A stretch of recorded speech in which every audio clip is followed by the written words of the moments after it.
Yeah, man, we locked in. What's up, everybody? I'm glad you clicked this video. You got the birds chirping in the air, man. We got the sun shining on us, man. It's a good day, man. About to talk about how to get closer to God, how I got closer to God, you feel me? And I hope that could help you get closer to God, man. Praise Christ, man. Praise Jesus, man. So let's just lock in and talk about this. I got my phone right here, you feel me? So just in case I forget something, I gotta look down because I got a lot of notes, man. So yeah, let's just lock in. So the first thing you're gonna want to do when trying to get close to God is just believe in Jesus. You feel me? And I say that because nothing else on this list gonna matter if you don't believe in Jesus with all your heart. You know what I'm saying?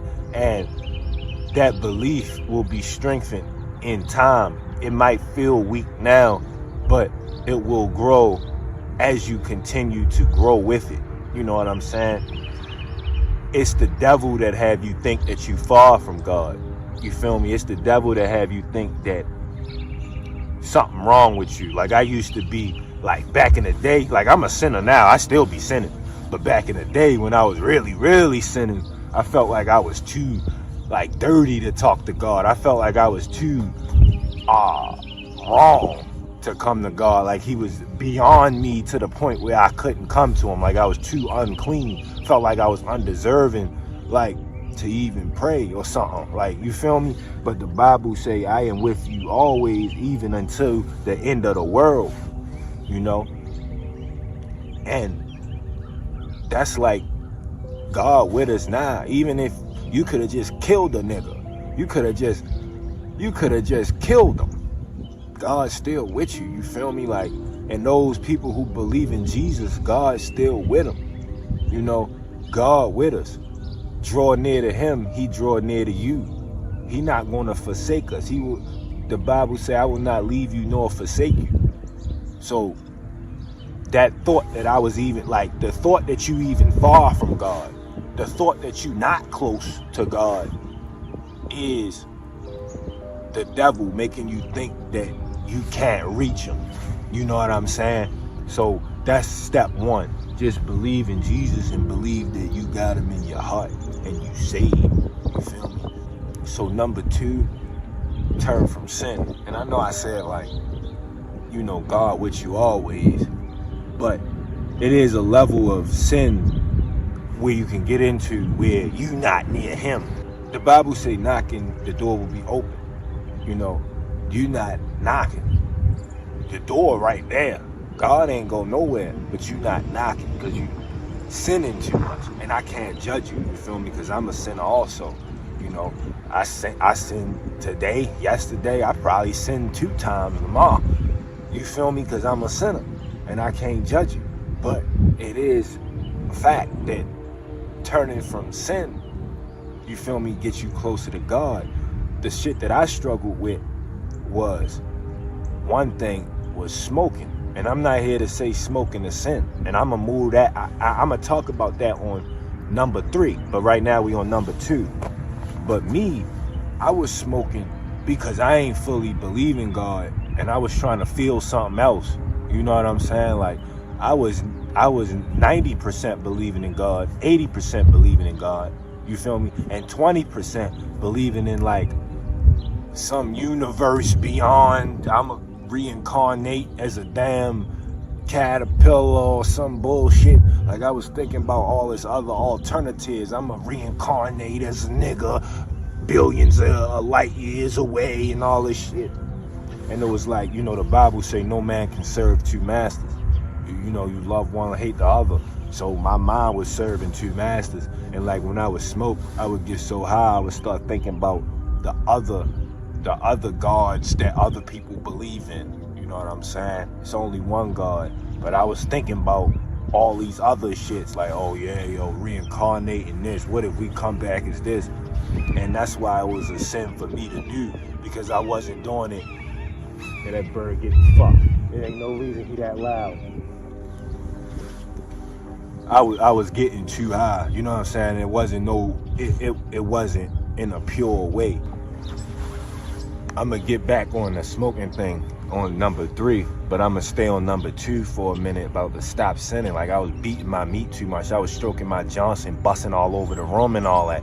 You know what I'm saying? My whole carpet wet just because I've been beating off that much. You know what I mean? Stroking off 1,000,000 times a day. So with that being said, that was taking me from God because I was too focused on lust. You know what I'm saying? And lust still is a difficult thing to overcome. I can't judge you. But thanks to the Lord, going step by step, I got closer and closer to God and farther from lust. That's not some shit that you just gonna overcome overnight. You're gonna relapse on retention 100 times before you probably make it to day 100. I was struggling for years just to get on this streak, and now I'm on day 230 something, all thanks to the Lord. Because when we turn from sin, it's little by little, we relapse little by little, relapse, come back little by little. It's growth over time and not some immediate thing. So if you can't turn from sin overnight, don't be discouraged. Just take that effort to turn from sin and let God do the rest. All right, bet. So let's go to number 3. So number 3 is, read the Bible. The Bible say, consequently, faith comes from hearing the message, and the message is heard through the word about Christ. You feel me? Romans 10:17. The message of God is heard from reading the Bible. And only you know the Bible if you read the Bible. I had niggas trying to tell me what the Bible was, what the Bible meant, but they would take verses that was out of context and throw it at me to try to condemn me of my sin and all this shit. They would try to morph the Bible into their own perspective to have me live in the way they wanted me to live and not in the way that God wanted me to live. They was throwing verses at me that when I read the Bible myself, I saw that they took it entirely out of context, and the verse that they was throwing at me didn't have nothing to do with me in the first place. So they was pushing me farther from God. You feel me? And like, if you want to read the Bible, I highly recommend you read the book of Romans. You feel me? Because the book of Romans, it really is a good summary of what it means to be a Christian. And I'm about to get to the smoking story after I read this verse, because it's something that I want to share to you. So I'm about to read this verse. It's like nine fucking verses. So bear with me. You feel me? All right, bet. Romans 14, verse 1. Let's dive into it, man. Man, I can't see shit on this dark ass phone. All right, bet. We locked in. Oh shit, we locked in. You can't see that shit. All right, bet. Except the ones whose faith is weak, without quarreling over disputable matters. Verse 2. One person's faith allows them to eat anything, but another whose faith is weak eats only vegetables. The one who eats everything must not treat with contempt the one who does not, and the one who does not eat everything must not judge the one who does, for God has accepted them. Who are you to judge someone else's servant? To their own master, servants stand or fall, and they will stand, for the Lord is able to make them stand. Now I'm on verse 5. One person considers one day more sacred than another. Another considers every day alike. Each of them should be fully convinced in their own mind. Whoever regards one day as special does so to the Lord. Whoever eats meat does so to the Lord, for they give thanks to God. And whoever abstains does so to the Lord and gives thanks to God. For none of us lives for ourselves alone, and none of us dies for ourselves alone. If we live for the Lord, and if we die for the Lord. So whether we live or die, we belong to the Lord. In verse 9, for this very reason Christ died and returned to life, so that he might be the Lord of both the dead and the living. What do that mean? You feel me? Let's break it down. So it talk about not judging somebody for, you know what I'm saying, one person. Oh, okay, let me pull that joint back up. Except the one whose faith is weak, without quarreling over disputable matters. One person's faith allows them to eat anything, but another whose faith is weak eat only vegetables. So what the book of Romans is telling us is there's no real one right way to be a Christian. And I can't truly tell you how to get close to God fully. It could be a nigga who telling you got to go to church every Sunday, but your faith allows you to only go to church once a month. your faith might allow you to never go to church at all. You feel me? Where your faith is, you know, that's where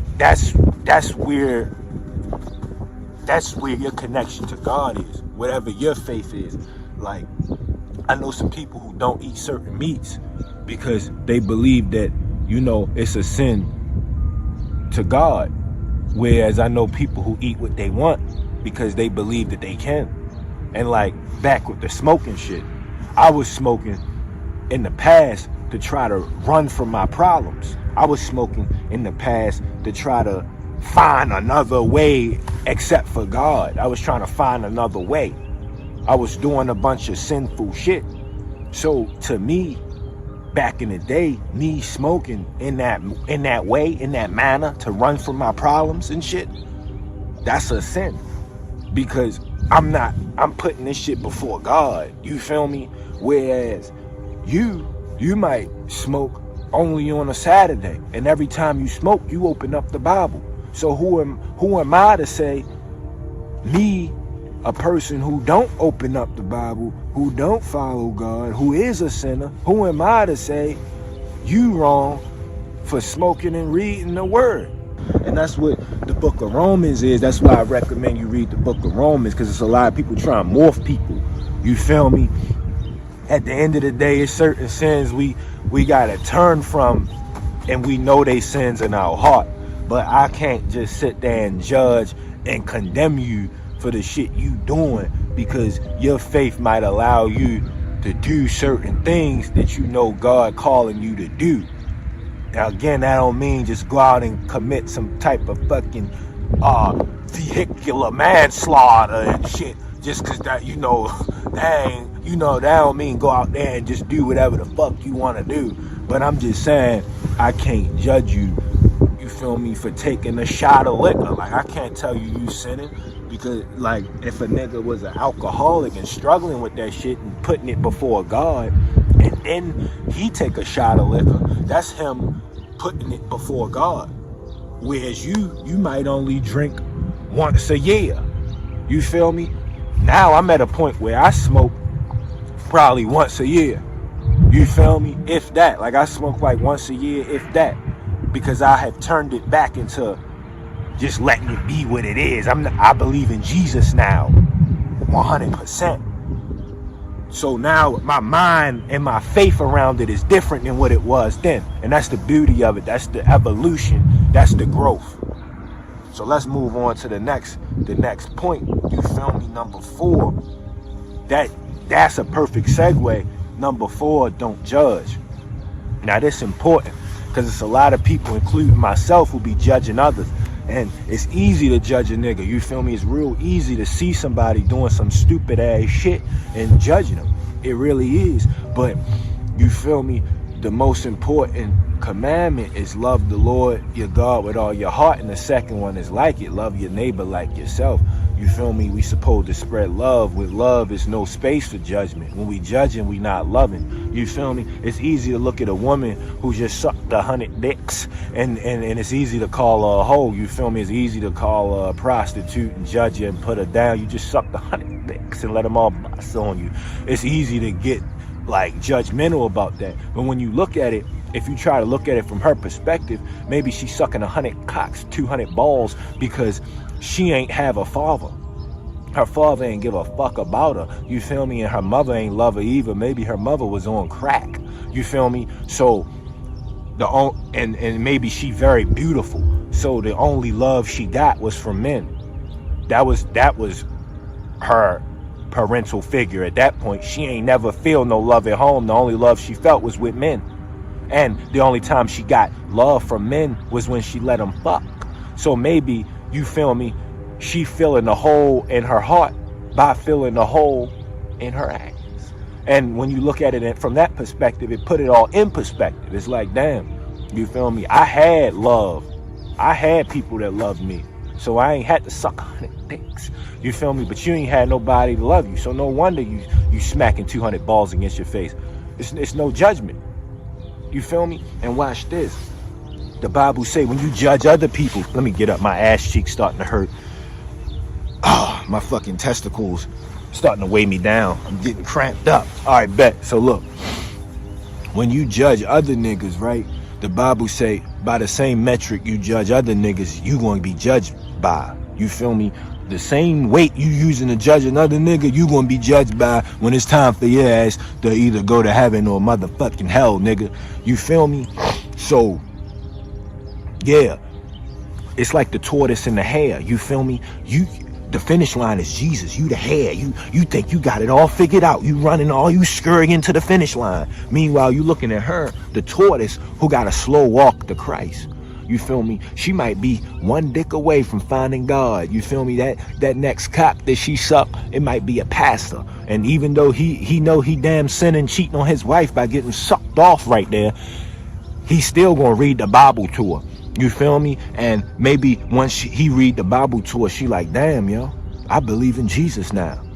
You feel me? And then she becomes saved. And while you judging her, haha, you sucked 100 dicks, you sucked 100 dicks, haha. She on her way to delivery. And then you judging her, you die, you think you got it all figured out. You the one who end up going to hell. You judging all these niggas for your sins. When you judge another nigga, you not looking internally. You ain't looking at the shit you got going on. How the fuck you looking at them? You need to be looking within to fix your shit. You feel me? But I can't judge you because it's easy. You know, it's easy to look at other niggas. We hate looking at ourselves. I'd be doing that shit also. So fuck it. Who am I to judge? Anyway, and lastly, number 5, just always praying, always reaching out to God, always talking to God. You know what I'm saying? The Bible say pray without ceasing. And why does it say that? It's so we can constantly be reminded that God exists. You know what I'm saying? So we could constantly train ourselves to remember God, to call on God for anything. No concern you have is too little or too large for God to handle. You always got to reach out to God. You know, some people, and I'm not judging, but I'm just saying some people reach out to God only when they need something. That's like somebody reaching out to you only when they want money.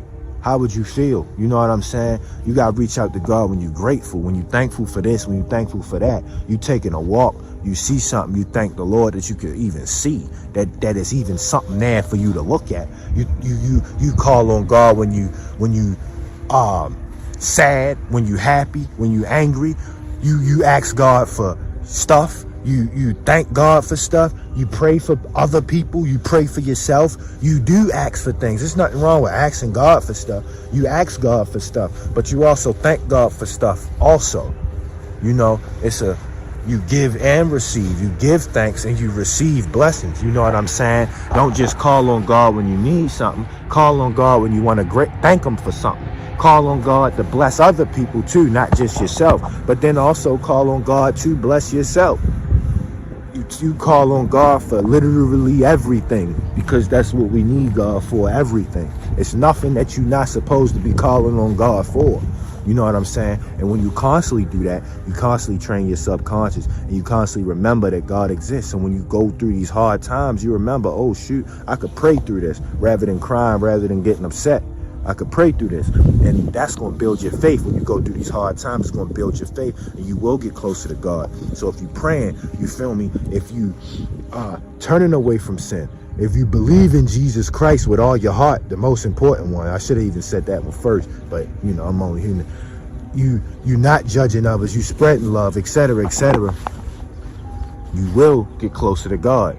And that's how you get closer to God, you feel me? Just by doing those things, by believing, by praying, and by living like you believe, you know what I'm saying? Yeah, man, so this was a longer video, but just to finish it all up, man, just believe in Jesus. The Bible say for God so loved the world that he gave his one and only son, that whoever should believe in him shall not perish but have everlasting life.